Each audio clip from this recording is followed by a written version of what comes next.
Hey guys, welcome back to another episode of Comic Penciling. I appreciate anybody who has subscribed or liked any of my videos. I really appreciate it, and just want to show my process. And there's not too many videos about the actual flow and the pipeline of creating comic art. So just want to go through a lot of that, and I appreciate anybody who's follow me. I'm trying to do my best on this, and just kind of get through this learning process and the mastery of storytelling together. So I guess we'll start with what we're doing here. This episode's on digital inking, so it's kind of not really penciling, but in a way it's all line art. In this case, I'm doing a lot of heavy blacks and shadows that are super contrasting. Which is, a really traditional way to do comic books. Brings to like this grittiness and a dark mood. And the story I have here is not necessarily super dark, so I didn't know if I was going to go this contrasting with the levels of, the shadows and everything, but I think it will fit, maybe the undertones of the darkness within the story. Anyway, this is just a sample page. Really has nothing to do with the story that I've written out, and it's just to feel out aesthetics. And so I'm actually going to use this for a competition for, I think, Miller World, Mark Miller's competition to do one of their annuals. So whenever I'm done with this, I think the deadline's the end of October, or November rather. So I got a couple weeks, so I'm working on these, and I'll submit them just for inks. I am working on color, but we'll just leave it at that, and we'll see what happens. I think I stopped here, in the video, because I was looking at reference, which is always good. So I think the time lapse, I have it stopped just to go through a few of the intricacies of what I'm doing. So in digital inking, it's similar to traditional in the fact that you have to get the same kind of strokes and like a consistency of line, but it's different in the fact that you don't have to get it right the first time. And laying down whites on top of black is not hard. Normally if you did it traditionally, you'd get a white out or pro white or something and you would lay in your whites on top, but here's just as fast as can be, so you don't have to like worry or struggle at all about getting the right line. It's a Control Z, and I do it a lot just to undo Control Z out of any mistakes, or maybe I do it just to like get a flow. Sometimes I just go back and forth between Control Z just to like see what either the brush does without me doing anything, or just to mess with the speed in which I do it. And yeah, so here I'm working on a panel, some hands, and he's clipping together this little collar pretty much, and in between is going to be a sound effect, and it's going to pretty much describe the panel. Like here you might not know what's happening without the sound effects, so I'm including it. And I wanted to also go through some of the methods I have for doing sound effects. Personally, sound effects I think are pretty awesome because it's combining graphic design, I think, and storytelling comic books. So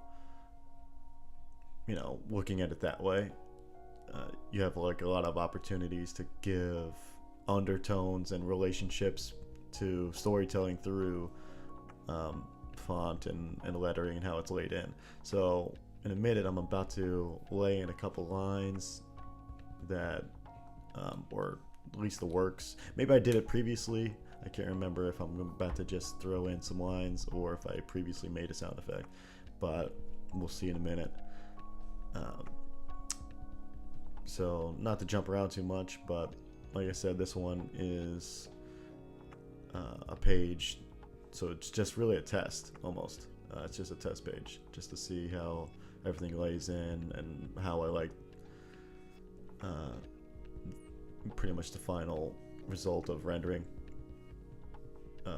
I'm laying down like a lot of splotchy blacks, like as if it's a brush pen, a brush inking job, like something a little bit more rough, you know. I'm not trying to do a super exact lines, you know, a little bit away from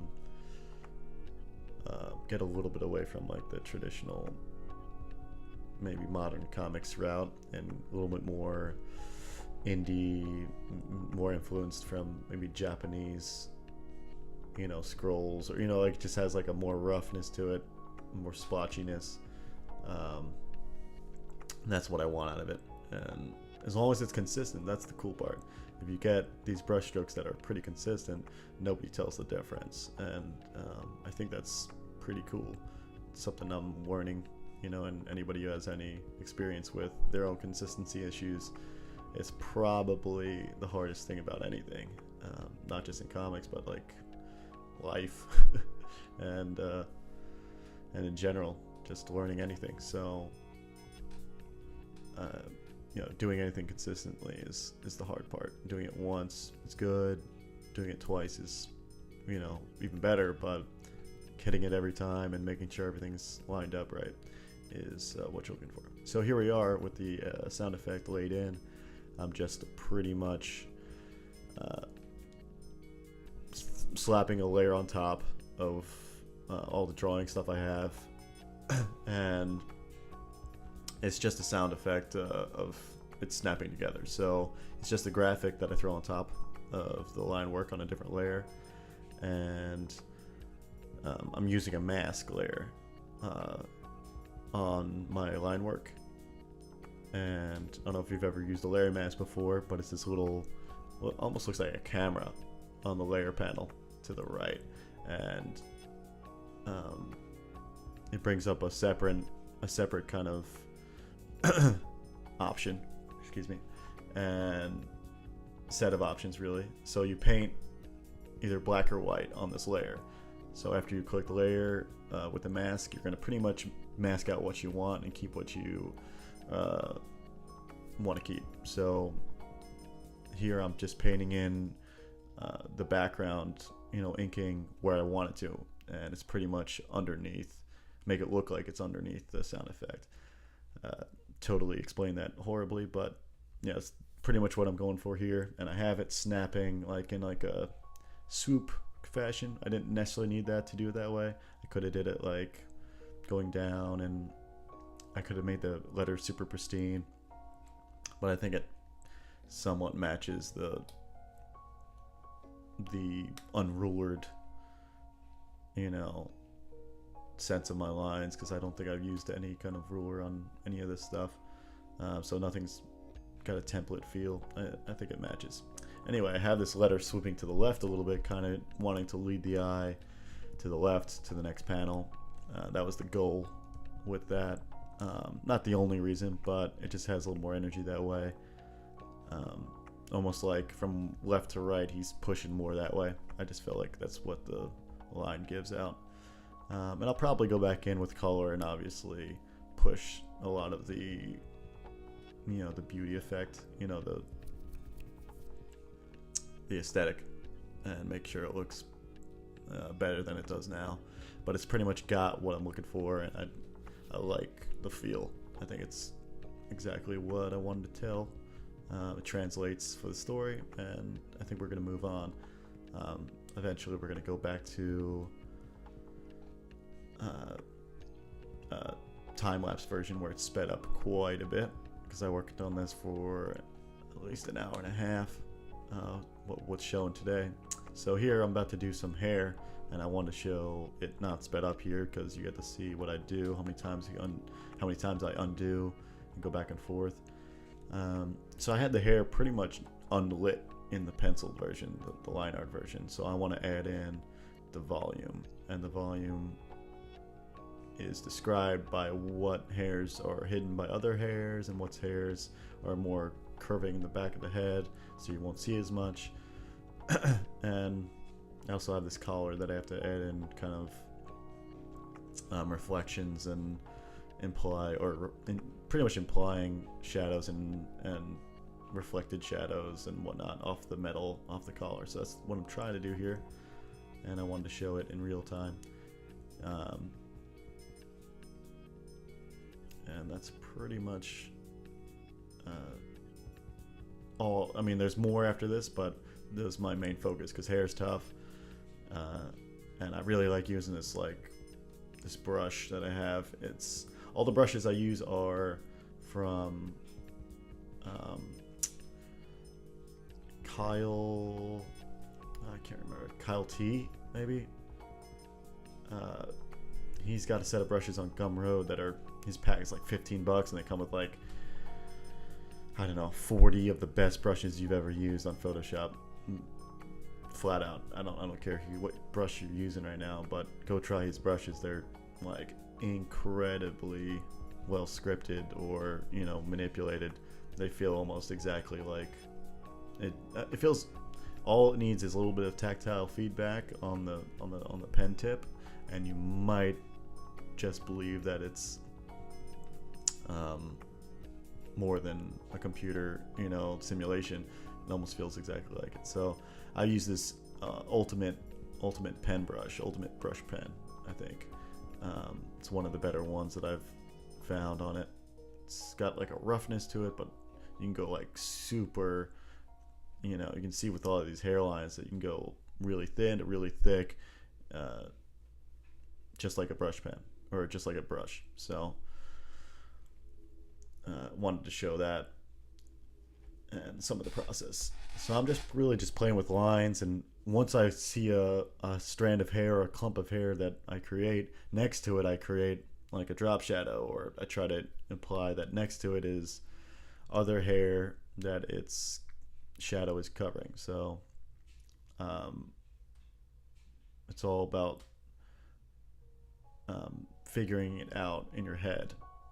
I feel like a lot of guys teach in any art class, it's the technique, but a lot of guys don't teach art mentality, art focus, art, you know, teach art the way you should think about it. And I think that's more important than technique. It's like, what are you looking at? What are you thinking about? What are you aiming for while you're making lines?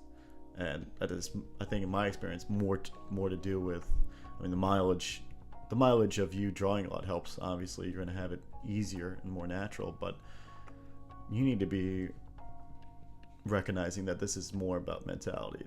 It's you, what are you looking at? Is your mind focused on the reference and, you know, maybe a mood reference from your favorite artist and what you're trying to emulate? Are you looking at it right before you work? Did you warm up your hand and your mind to being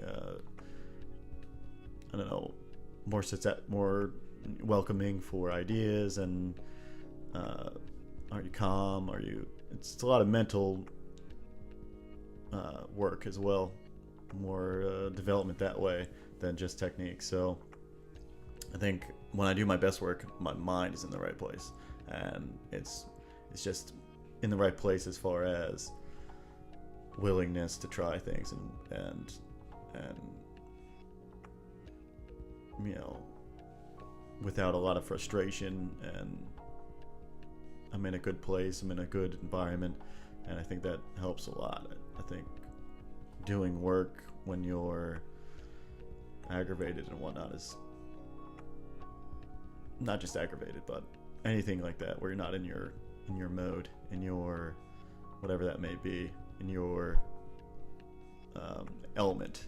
If you're not in your element, then you're going to be not putting out your best work, I think, personally. I don't know how guys out there, you know, pencil in public or do it in hotel rooms. I kind of need my desk, or I need my things situated. That's how I work a little bit easier. I mean, I can work out and about in public, but my best work is always when I'm home with my desk and my pencils and, you know, my lighting, you know, in my temperature. You know, it's got to be, the conditions must be right for the best work to come out. And I don't know, I think that's an art in itself. So here we are moving to another character, which I have a lot to do on, probably the design on this guy. Like, this is really just a test. I didn't do any design pages for this guy, and I kind of reworked the character a long time ago and just looked at it again and kind of touched him up. But this guy's like the mentor figure, and as you see, he's got like a metal hand, or metal piece of his hand. His head's like half there. I think later on I take away his ear because this guy used to be a racer and had a bunch of accidents, and he just needs to be worn down looking. And as I go back in and make his face more consistent between panels, I start, you know, looking at his pose more and messing with everything. So including like how wrinkly he is, or how aged and messed up does he look. So with that being said, I think we are pretty much close to the end of this video. I've got another couple coming up, more effects, the second page, more cool stuff to show. I'm excited about it. Just come back and check it out soon. Thanks for checking out this one. Anybody who likes my stuff, please like the video and subscribe. You know, I want to do more, and the more people give me feedback, the better. So thanks.